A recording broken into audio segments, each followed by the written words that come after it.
Morning Refret friends.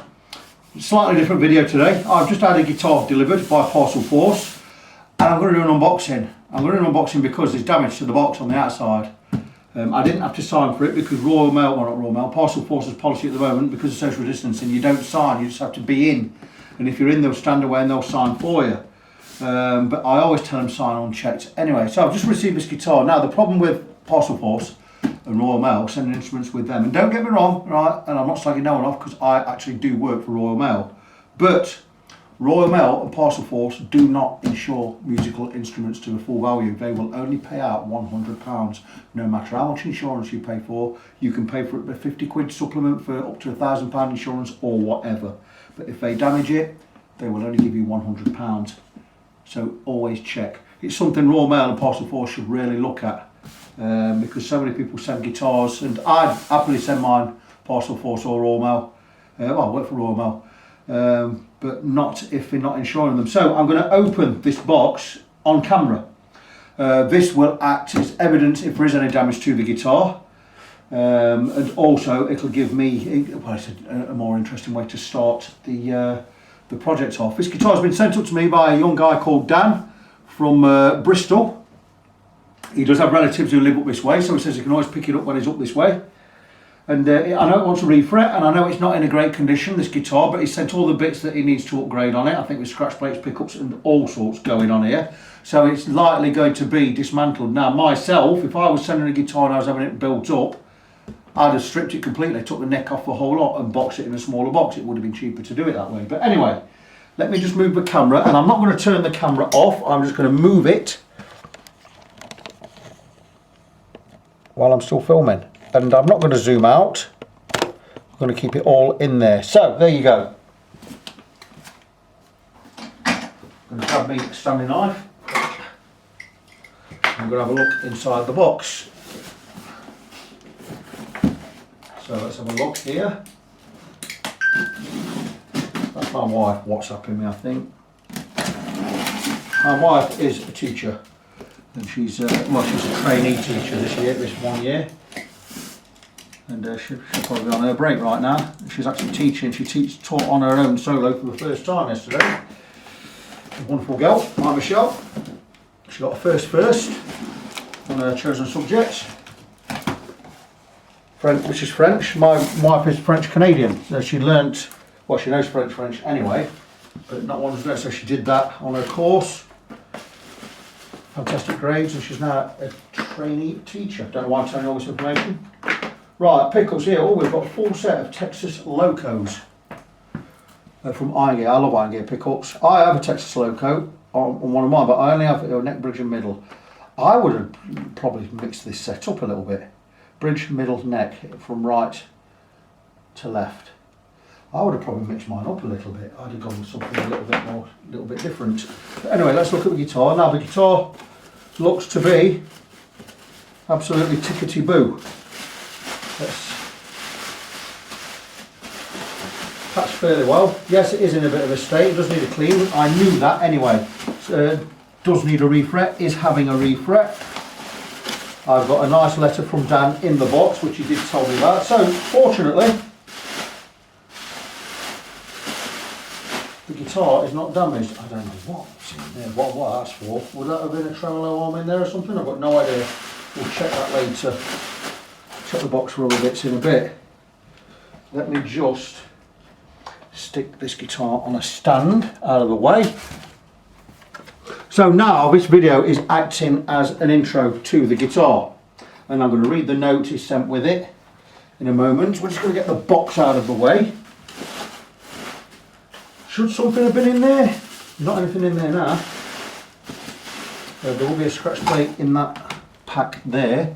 So let's see what's what. Maybe I'm doing all the electrics and everything on this, which would be great fun for me. I love modding Stratocasters. If you go back a couple of years in my videos, you'll see a Stratocaster, a Mexican Strat I modified. I put all gold hardware on it, gold fret wire, everything, and it ended up, it was an absolutely fabulous guitar. Looking back now, I wish I'd never got rid on it, but I think I'm going to go and buy another and do the same kind of mods. So anyway, here is the guitar. do have a neck brace somewhere. There you go. So yeah, that's the guitar. I don't think it's sustained any damage in transit. Those frets have edit. See how much closer I can get without smashing the window with the body. I can get very close actually. Those frets have had it. We're going to oil them out. There's no height on them at all. They're all pagged, they're all worn. Nicely worn neck. Got some real good patina about it. Some nice lock-in Charlotte tuners in a satin finish. Nothing wrong there. Bridges. I don't like them bridges that much. There's just something about them. But anyway, let's move the camera back. Let's go back to where we were. That's nice. And we'll zoom in just a little. That's great. And we'll read the letter that Dan has sent. Now, we have had a couple of discussions. He has relatives live probably 2-3 miles away from where I am in Huthwaite, which is not far to the A38. So, hey Vic, another one stumbled across your YouTube channel. You do great work, so it's exciting to send one of my guitars to you. Thank you very much, Dan. Really surprised to find you in Kirkby. I'm originally from Tibshaw, near Huthwaite. That's right, small world, yep. Here's my MIM Strat, blah blah blah. Bought it at Mansfield Pond and Garden Centre in about 2002. Very interesting.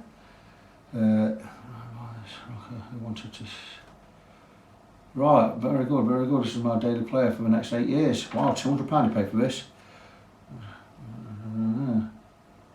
Right, let's have 4 or 5 fret levels. So let's cross all that out. So let's turn over. Okay, on to the technical stuff. New frets and nut, not a problem. New pickups and electrics. Shielding in body, full setup, good clean. If you need anything, just ask, no rush. Can't wait to play this again, as it's been years. Thanks, Daniel. Sorry for the bits missing. Just buy new and charge as you go. Ah, there you go. It's been in a cardboard box for about 10 years. Wow, brilliant. So I've got complete reign over this. So all I have are the pickups and the pick guard. White pick guard. Ooh. Wouldn't you have gone for a tortoiseshell pick guard? I would have absolutely gone for a tortoiseshell pick guard on there. I'd took these stickers off it and all. But we'll see about that. So, wow, that's going to look different. Let's see if the holes line up. The holes almost line up. They don't all line up. So we're going to drill new holes. I will not be filling the old holes, there's no point. What is the point of that? So this is 1, 2, 3, 4, 5, 6, 7. This is an 8-hole design, whereas we'll probably drill from 1, 2, 3, 4, 5, 6, 7, 8, 9, 10. Get out of it. 1, 2, 3, 4, 5, 6, 7, 8, 9, 10. I've never seen a 10-hole design. Well, there you go. Let's have a look at the graphic on the headstock. Fender MN8152-866, made in Mexico. There you go. Blah blah blah blah. Black string tree, black nut.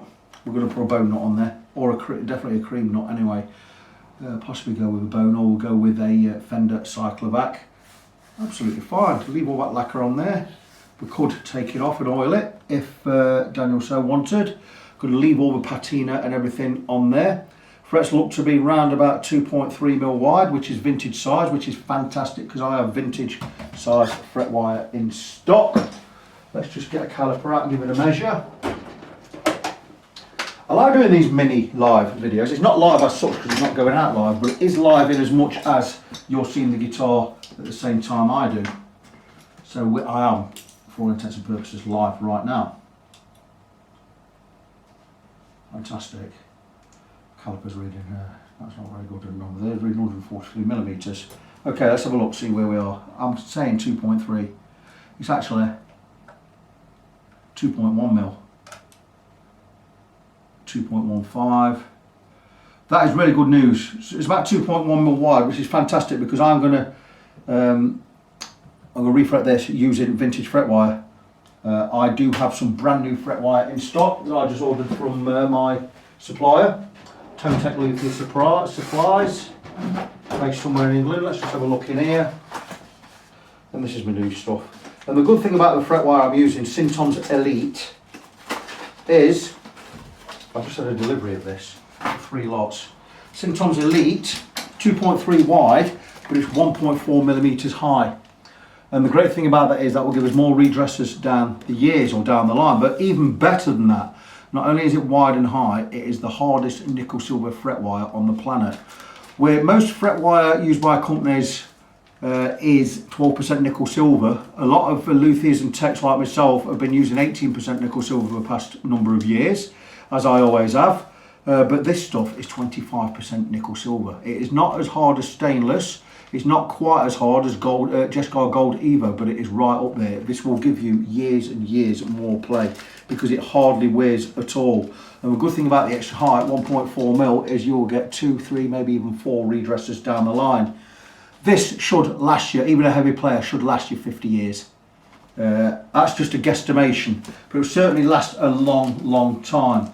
So this being my wire of choice. And the good thing about it is it's about 15 quid delivered for this stuff. It's no more expensive than regular 18%. So that's what I'm going with. Regarding a nut, I'm not going to put any black hardware on there.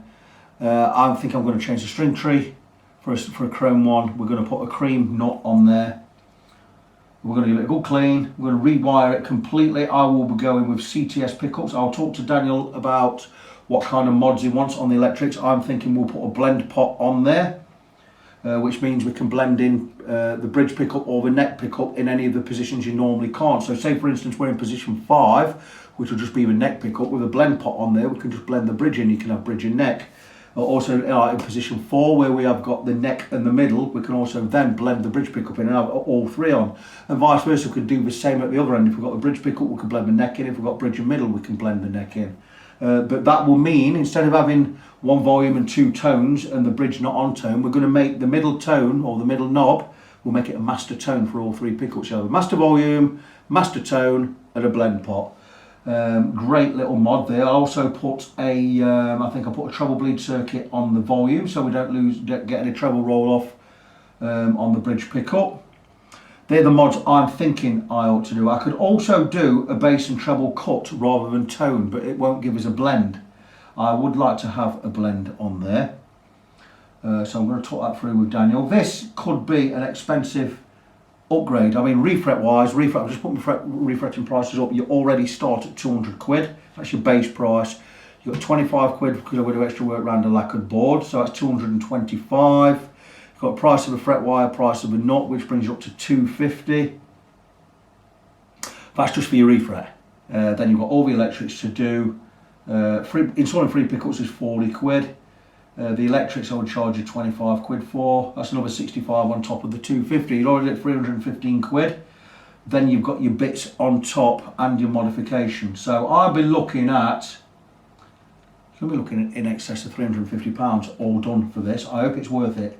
I'm sure my work will be absolutely worth it because I stand by my work. My work is guaranteed. If you're not happy, I will sort it out without a problem. So I pretty much know what I'll do. I would have liked to really seen a tortoiseshell pickguard on there rather than this one from guitaranatomy.com.